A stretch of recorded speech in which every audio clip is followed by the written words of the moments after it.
Dia paruh baya dijemput oleh istrinya setelah perjalanan panjang. Hubungan mereka sangat baik. Ketika mereka sedang berjalan, baru senyum turun ke basement melihat ban sudah rusak. Dia berbalik badan dan melihat pencuri muncul. Jelas pasti ban dirusakin oleh orang ini. Istri berpikir adalah tindakan sabotase yang disengaja, tapi dia dihentikan oleh suaminya, Stanley. Dia dulu agen khusus, tidak mau ada masalah dengan orang ini. Tapi ketika menoleh dipukul sampai pingsan oleh orang lain. Orang-orang ini sangat kejam. Dia langsung tusuk ke istri Stanley. Sebelum pergi, mereka juga terus memukul pria ini.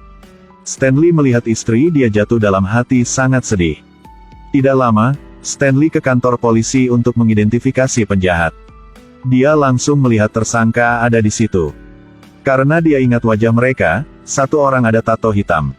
Dia pastiin orang ini yang bunuh istri dia. Lalu polisi tidak omong apa lagi, langsung suruh Stanley pulang. Stanley tidak mengerti apa yang jadi. Lalu dia melihat polisi lepaskan kedua orang itu. Ketika lewat dengan mata provokatif Stanley. Stanley terkejut. Kalian sedang melakukan apa? Bukankah saya sudah tunjukkan tadi? Jawaban polisi sangat aneh. Preman-preman ini hidup di masyarakat. Kasus ini ditangguhkan. Kau sedang omong apa? Apakah si pembunuh dibebaskan? Polisi mengatakan sesuatu yang tidak bisa kasih tahu. Stanley tidak omong apa, dia tidak punya pilihan lain. Diri sendiri tahu situasi korupsi di kota ini, jadi marah juga tidak bisa. Tidak punya pilihan lain jadi hanya bisa balas dendam seperti John Wick. Dia ambil tas senjata disembunyikan dengan waktu yang lama. Lalu pergi ke tempat teman bernama Dennis. Dennis menyiapkan daftar preman terlebih dahulu. Tapi dia masih ragu mau bantu Stanley atau tidak. Stanley hanya bisa tindakan sendiri. Dia pergi ke bar, duduk dan pesan minum. Kadang-kadang melihat ke situ. Seorang pria kulit hitam sedang pakai kalung yang gede. Dan seorang wanita sedang berbicara dengannya. Ada masalah apa dengan kau lagi? Pria duduk di situ terus melihat ke kamu. Pria kulit hitam tertawa dan omong. Biarkan saya kasih orang itu coba rasa punya peluruhnya. Lalu dia keluarkan satu tas dan kasih buat wanita ini. Melihat tas itu ada barang tinggalkan punya istri Stanley. Pria kulit hitam ambil bola lalu taruh di meja bar. Target adalah gelas punya pria di depan. Pria itu melihat wajah Stanley langsung panik, dia lari keluar. Stanley dengan cepat ikuti dari belakang. Baru buka pintu, untungnya cepat, dia lolos dari tembakan. Dia juga ambil pistol dan balas. Lalu keluar dari bar. Pergi ke tempat gelap, pistol diarahkan ke kepala.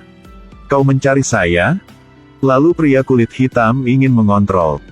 Dia melawan dengan cepat pistol jatuh. Stanley tanya kenapa mau bunuh seorang tidak bersalah. Pria kulit hitam jawab dan mau ambil pistol di tanah. Lalu Dennis muncul dan kedua langsung bunuh pria itu. Dengan cepat, mulai perang. Ambil ponsel punya pria itu lalu masukin mayat ke dalam tuang sampah menggunakan api untuk bakar. Tapi sekarang di satu sudut, ada seorang ambil foto. Orang itu berhasil langsung kasih tahu ke bos. Mereka adalah orang di belakang ini semua. Dia bilang kedua orang itu membunuh pria kulit hitam. Mungkin akan mencari orang lain. Lalu kenapa bos bisa nyantai seperti itu? Di jalan ini tidak ada orang berani cari masalah dengan bos. Dua orang ini harus di ngapain? Bos panggil bawahan datang lalu suruh ingatkan muka dua orang itu. Cari dan bunuh sekeluarga mereka, paham? Balik ke toko, Dennis memutuskan untuk bantu Stanley balas dendam jadi siapin barang.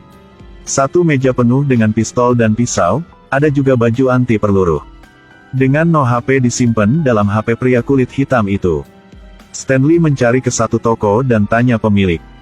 Kau tahu pria ini gak? Dia punya tato gambar lalat. Pemilik toko mulai tegang langsung panggil rekannya. Di tempat Stanley baru tato, ada seorang kumis masuk ke dalam. Dia keluarkan satu pistol dan arahkan ke kepala Stanley. Dia melihat muka Stanley. Lalu pistol jatuh dilempar keluar. Pria itu ambil pedang lalu tusuk ke tangan Stanley. Tapi Stanley sudah ambil pisau di meja dan masukin ke leher pria itu. Lalu Dennis balik ke toko dan melihat toko sudah hancur. Dan ada seorang tunggu di dalam. Melihat sudah tahu mereka sedang mencari yang lain. Orang itu menoleh dan itu adalah pria yang ada tato lalat.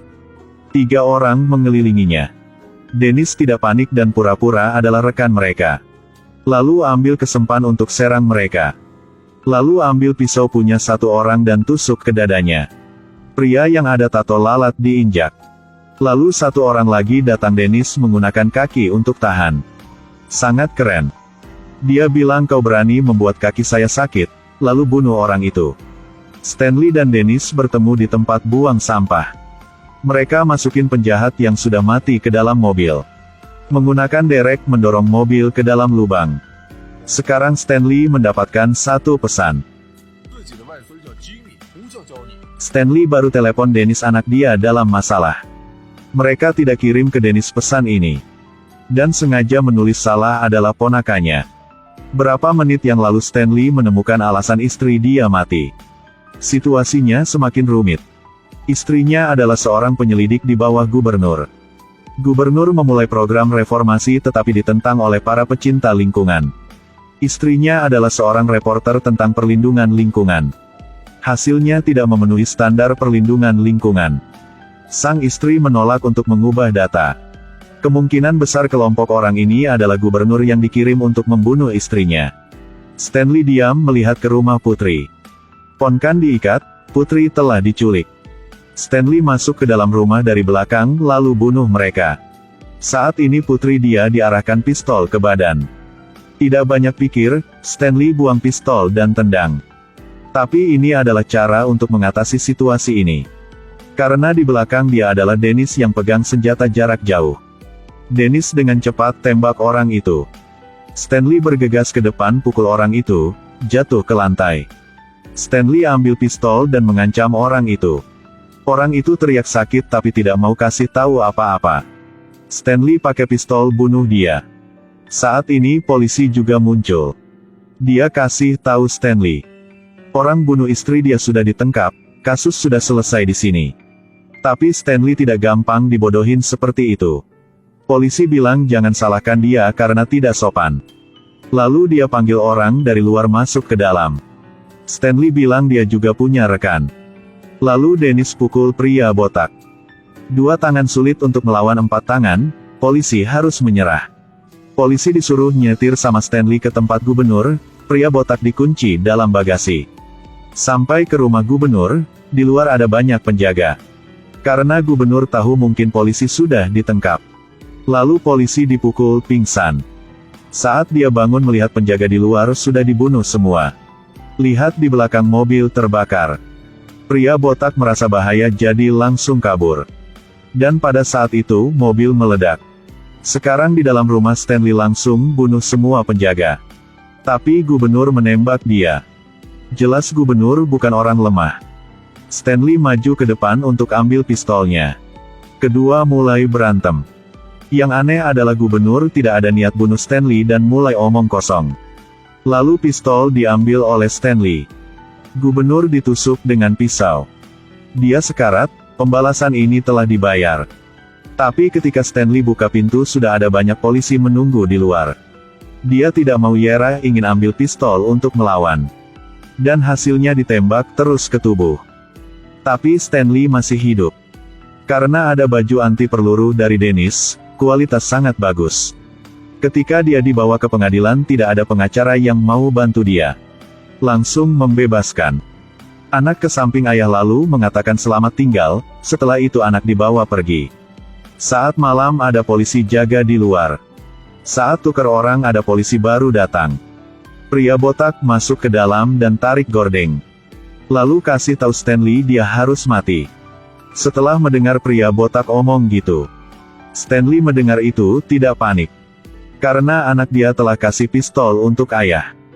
Pria botak ditembak mati. Sekarang Dennis muncul dari belakang. Tapi dia telat untuk bunuh pria botak itu. Dennis sedih lalu dorong Stanley keluar dari situ. Film berakhir.